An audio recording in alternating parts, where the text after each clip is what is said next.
Good morning. This is Michael Pereno, host of Van Life.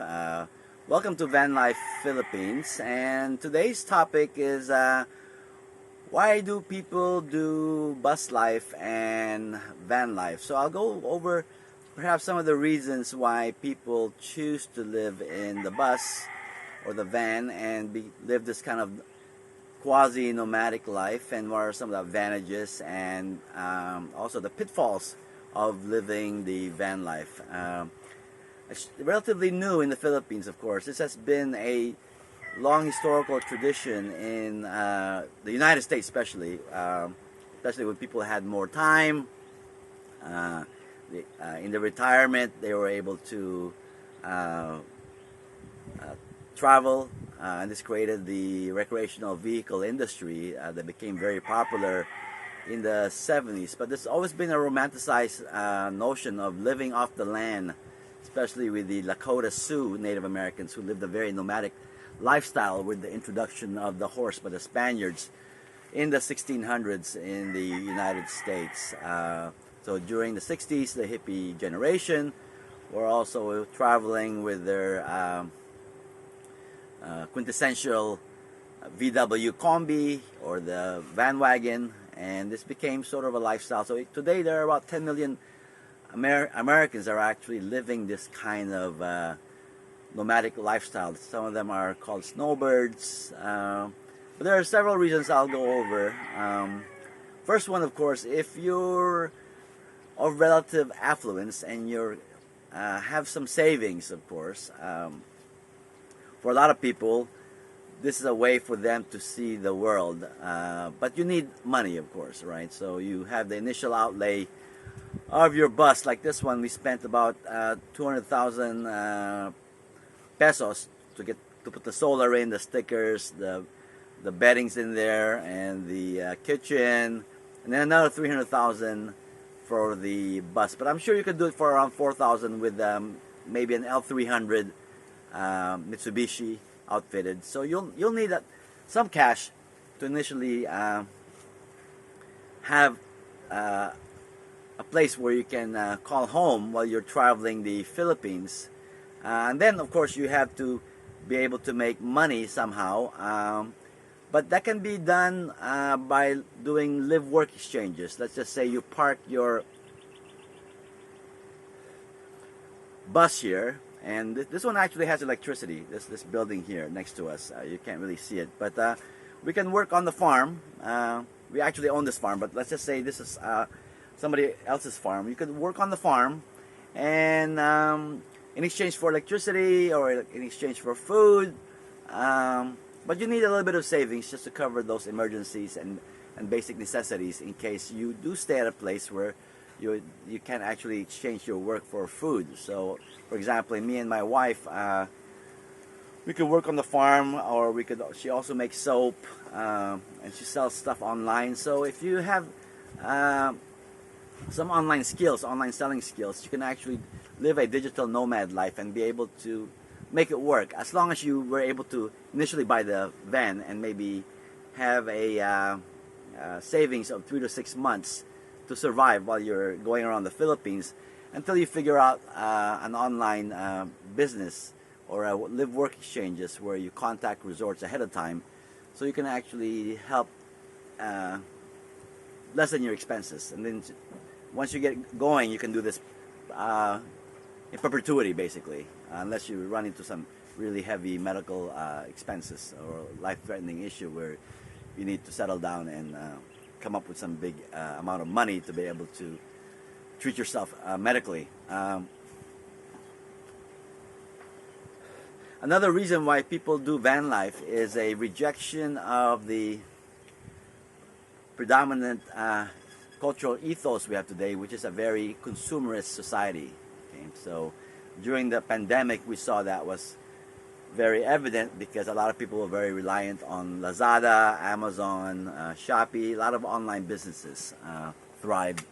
People were spending a lot of money, and so some people choose to live this kind of lifestyle because it's a rejection of those kinds of very consumerist behaviors where you just get beyond primitive accumulation. Basically, once we have shelter, a good night's rest, some food to eat, you're living in nature, you're pretty much content. For us, of course, since we came from a resort where we had air conditioning, we couldn't just do this off the grid without air conditioning right away. So luckily we do have a grid here, but we also have the solar panels that can help us get through the evening. And during the daytime, you can actually go underneath a tree or with your duyan or in that another kubo that's adjacent to this bus, and we can survive from like 11 p.m. to 5 p.m. until it gets cool.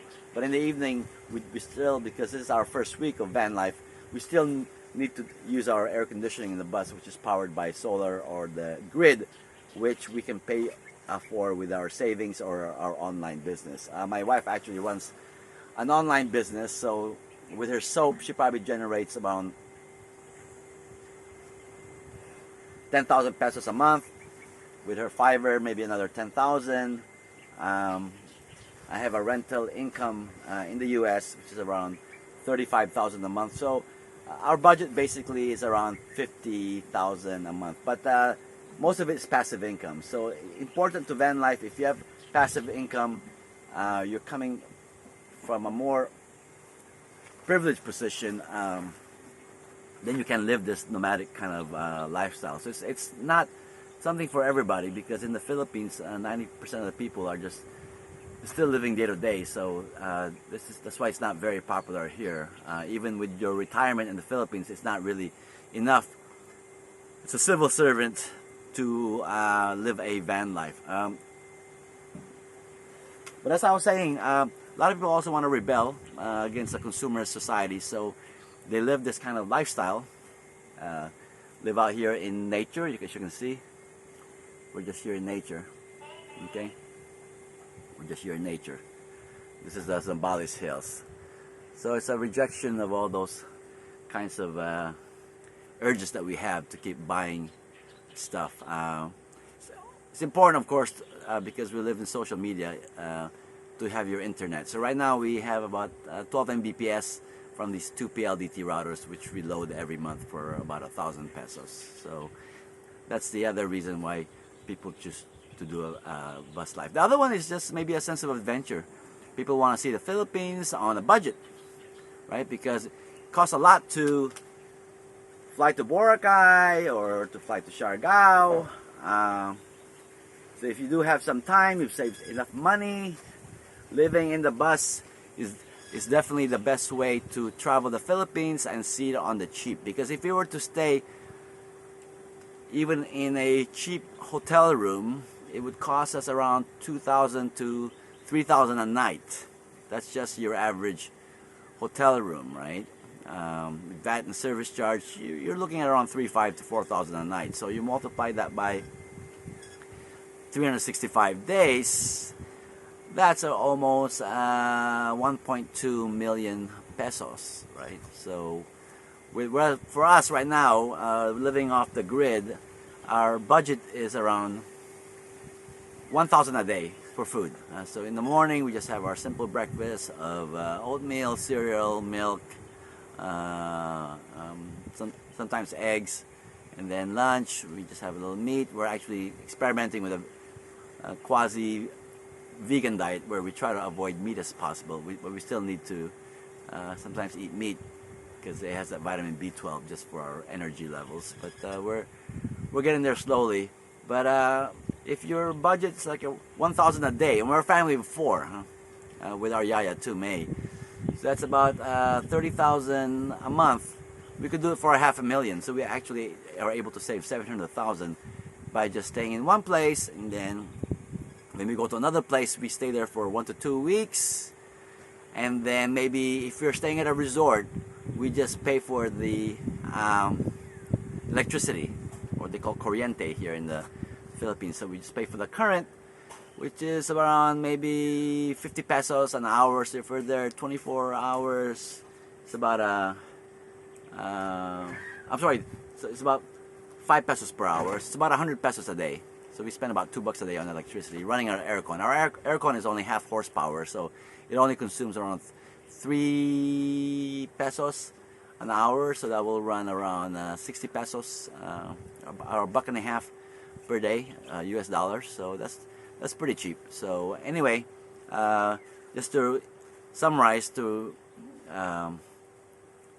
why people do the bus life, is one, to rebel against the consumerist society, just kind of a rejection of the rat race that happens in Manila in terms of keeping up with the Joneses.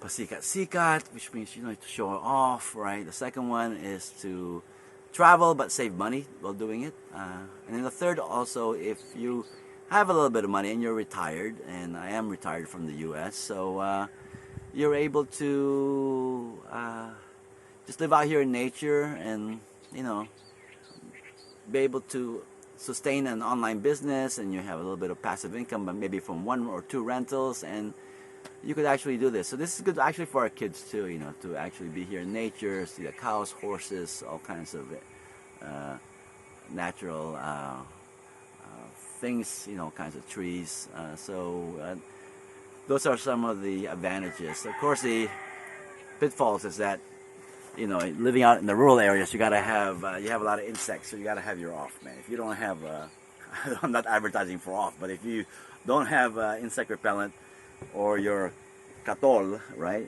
You gotta have your katol, which is that insect, that mosquito coil, right? So let me see. This is a mosquito coil right here. Okay, it's a mosquito coil. This one was stepped on by Katie, the dog. But you gotta have these things, right? And then if you can get through a little bit of heat, here I have a fan here, I think. Can you see the fan there? Let's see, where's the fan, actually? Is there? Can you see it there? Where is it? Okay, it's behind me. There it is. Okay. See that electric fan running there? Okay. That's running by solar. So if you have that, I think you'll be fine. You know, so give it a shot, huh? First, get a hold of your bus. You know, save up some money, maybe 200,000.